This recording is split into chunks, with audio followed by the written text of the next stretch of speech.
Welcome to ఎన్టుడే news. ప్రతి క్షణం ప్రజల పక్షం. గరిమెల్ల భాస్కర్రావుకి మాకు సంబంధం లేదు, వల్లభనేని వెంకటేశ్వరరావుకి మాకు సంబంధం లేదు.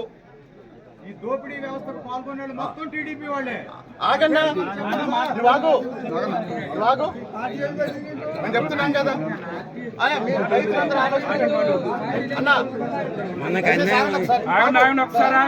మీరు రైతులందరూ ఆలోచించండి. ప్రభుత్వం ఒక్క నిమిషం అన్న, ఒక్క నిమిషం. రాష్ట్ర స్థాయిలో ముఖ్యమంత్రి గారు పదే చెప్తున్నారు, అలాగనే కలెక్టర్ గారు ఫాలో అవుతున్నారు, ఆర్టీఓ గారు ఫాలో అవుతున్నారు, నేను ఫాలో అవుతున్నా, వీళ్ళు కూడా ట్రై చేస్తున్నారు. కానీ మీ ఊర్లోనే 3-4 దొంగలు మిమ్మల్ని దోసుకుంటున్నారు. అవునా కాదా? అవునండి. బయటోడా? పబ్లిక్ గా సార్ చెప్పండి, బయటోడా? మరి ఇప్పుడు ఇంత దారుణంగా ఇంత పెద్ద ఊర్లో అధికారులు కూడా సహకరిస్తున్నారు సార్. నేను చెప్పేది అదే కదా. ఒక్క నిమిషం ఆగండి. కలెక్టర్ గారు మొత్తం విచారణ చేశారు. ఈ డ్రామా మొత్తం ఎంఆర్ఓ నాయకత్వంలో నడుస్తుంది. దీనికి ఒక నిమిషం ఆగమ్మా. ఈ డ్రామా అంతా అందరూ తెలుసు. ఎప్పుడు ఆగండి, పొద్దున్న నుంచి గొడవ జరుగుతుంది. ఎంఆర్ఓ గారు స్పందించారా? ఇప్పుడే జీపీఎస్ వెహికల్ అయినా ప్రైవేట్ వెహికల్ అంటున్నారు సార్. అది జీపీఎస్ వెహికల్ అయినా ప్రైవేట్ వెహికల్ అంటున్నారు. ఒక్క నిమిషం. ఎవరెవరైతే రైతులను దోసుకుంటున్నారో వాళ్ళకి ఎంఆర్ఓ గారు పూర్తిగా సహకరిస్తున్నారు. వాళ్ళకి ఎంఆర్ఓ గారు ఒక్క నిమిషం, ఎంఆర్ఓ గారిని సస్పెండ్ చేయాలి.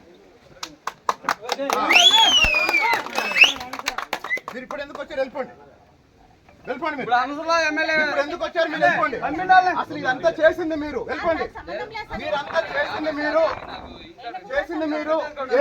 ఏ రోజైనా రైతులు ఇంత ఇబ్బంది పడుతుంటే మీరు స్పందించారా? యాగండి. మీకు గోనె సంచులు వచ్చిన, లారీలు వచ్చిన దళారీలకు హెల్ప్ చేస్తున్నారు, కానీ మీరు రైతులకు ఎవరికైనా సహకరించారా?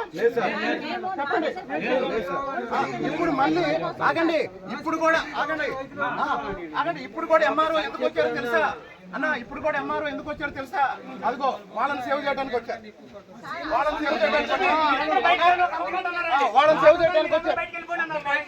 ఎందుకు వెళ్ళమన్నారు? ముందు మీరు బయటకు వెళ్ళండి. ముందు మీరు బయటకు వెళ్ళండి.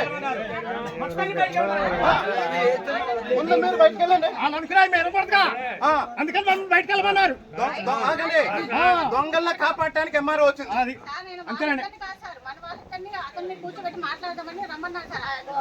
సార్. మీరు ఒక్కటే, మీకు ఎస్ఐ గారు మీకు ఒకటే చెప్తున్నా మేడం, ఒక్క నిమిషం దయచేసి రైతులకి న్యాయం చేయండి. రైతుల్ని దోసుకునే వాళ్ళని, రైతులకి అన్యాయం చేసే రైతులకి ఇప్పటి వరకు రైతులకి అన్యాయం జరిగింది. దానికి పూర్తి కారణం ఎంఆర్ఓ సపోర్టు. ఎవరికైతే సంచులు ఇవ్వాలో వాళ్ళకి ఇవ్వట్లేదు. 20 రోజుల నుంచి 25 రోజుల నుంచి చిన్న రైతుల ధాన్యం కళ్ళాల్లో ఉంది.